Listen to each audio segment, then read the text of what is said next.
Hello. வணக்கம், சொல்லுங்க. Brother வணக்கம். நான் எஸ் ராஜா பேசுறேன், தூத்துக்குடியிலேருந்து. பிஎம்டி மக்கள் பாதுகாப்பு இயக்கம். என்னங்க? பசுமோன் முத்துராமலிங்கத்தோர் மக்கள் பாதுகாப்பு இயக்கத்துல பேசுறேன்.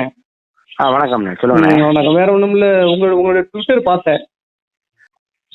ட்விட்டர்ல ஒரு இமானுவேல் சேகரன் இருக்கார்ல, ஆமாங்கண்ணா. அவருக்கு நீங்க ஒரு பதிவு போட்டிருக்கீங்க. அது எல்லாருமே போடுவாங்க, கண்டிப்பான முறையில இரங்கல் தெரிவிக்கலாம். அதுல முதல் குற்றவாளி பசுமன் முத்துராமலிங்க தேவர் விடுவிக்கப்பட்டாருன்னு சொல்லி போட்டிருக்கீங்க. ஆமாங்க. அதை எதுக்கு இப்போ உள்ள வருங்கால தென் மாவட்டம் எல்லாருமே அமைதியா தானே இருக்கிறோம், சொல்லுங்க. சரிங்க. அந்த மக்களும் நாங்களும் சண்டை போடக்கூடாது, பேசக்கூடாதுன்னு சொல்லி நாங்க எல்லாம் அமைதியா தானே இப்ப இன்னைக்கு வரைக்கும் எல்லாரும் அந்த ஏதோ காங்கிரஸ் செஞ்ச துரோகம், காங்கிரஸ் செஞ்சதுனாலதான் இவ்வளவு பெரிய ஒரு தீங்கு வந்துச்சு பாத்துக்கோங்க, எங்களுக்குள்ள பிளவு வந்துச்சு. இன்னைக்கு நாங்க ஒற்றுமையா தான் இருக்கிறோமே, நீங்க எதனால இப்ப நீங்க அதை கிளறின்னு கேக்குறேன். நீங்க விடுதலை செய்யப்பட்டதா இருந்தாலும் போட்டிருக்கேன். இல்ல, முதல் குற்றவாளி நீங்க போடலாமா? முத்துராமலிங்கத்தர் அருவா எடுக்க சொல்லியிருக்காரா என்னைக்காவது? எந்த பாட புத்தகத்திலாவது? நீங்களே ஒரு படிச்சவங்க, கேளுங்க, உங்க சமூக மக்களே உங்களை பின்பற்றுறாங்க.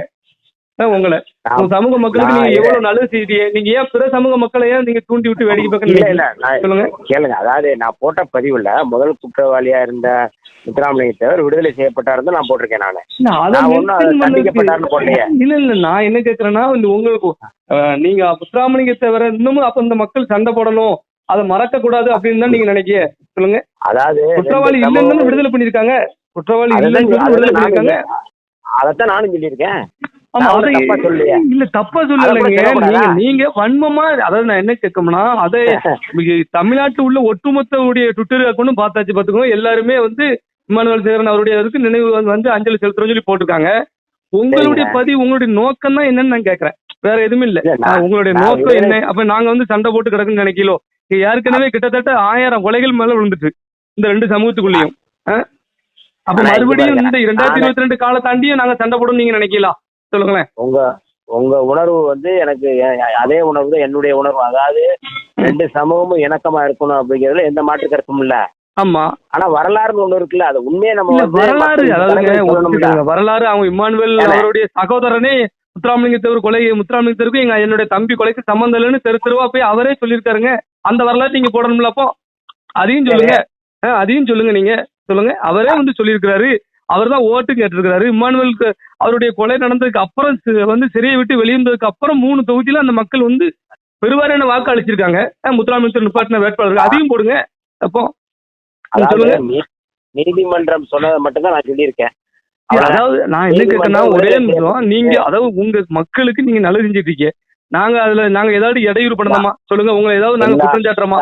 நீங்க நீங்க தமிழர்களுக்கும் நீங்க குரல் குடிக்க, அதுல மாத்து கருத்தே இல்ல. இப்படிதான் உங்களுக்கு விடுதலை சிறுத்தை நீங்க எல்லாத்துக்கும் குரல் குடிக்க, மாத்து கருத்தே கிடையாது.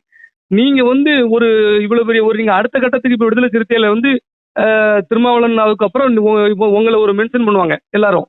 நீங்க தாங்க ஒரு கட்டம் வரும். அப்ப நீங்களே இப்படி தமிழர்கள் உள்ள சண்டை இழுத்து விடலாமா? நீங்க நல்லா யோசிச்சு பாருங்க. அதை பதிவு பண்ணலாமா?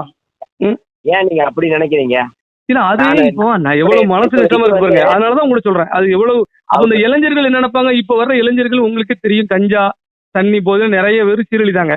அவங்களாம் என்ன நினைப்ப, முத்துராமலிங்க நாங்க அதை மறக்கடிச்சுட்டு இருக்கோம். அந்த மக்களுமே அந்த மக்களுமே அந்த சமூக மக்களுமே இப்ப எல்லா இடத்துலயும் போய் நம்ம சண்டை போடக்கூடாது, காங்கிரஸோட சூழ்ச்சி அப்படின்னு சொல்லி ஓரளவு மாத்தி எல்லாம் நல்லா இருக்கிறோம் நாங்க. இப்போ தென் மாவட்டங்கள்ல எந்த ஒரு வழக்குகளும் இல்லாம ஒரு கொலை விழுந்தாலும் அக்யூஸ்ட மட்டும் அரெஸ்ட் பண்ணுங்க, இப்படி 2 சாதியிலையும் எண்ணற்ற இளைஞர்களை சேர்க்காதீங்கன்னு சொல்லி அவங்களும் சொல்றாங்க, நாங்களும் சொல்லி ஓரளவு நாங்க நல்லா வந்துட்டு இருக்கிறோம்.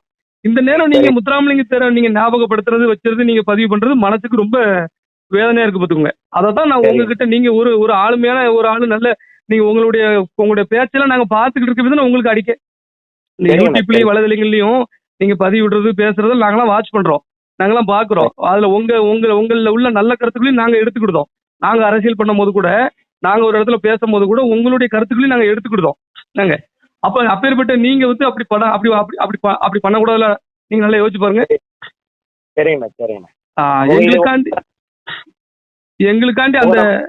எங்களுக்காண்டி நீங்க அந்த வார்த்தையை மட்டும் நீங்க கொஞ்சம் ரிமூவ் பண்ணிடுங்க எங்களுக்காண்டி.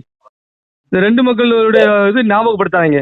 மறுபடியும் எங்களுக்குள்ள ஒற்றுமையை ஏற்படுத்துறதுக்கான நீங்க பதிவுகளை நீங்க போட்டீங்கன்னா நல்லா இருக்கும்னு உங்கள்கிட்ட கேட்டுக்கிறேன்.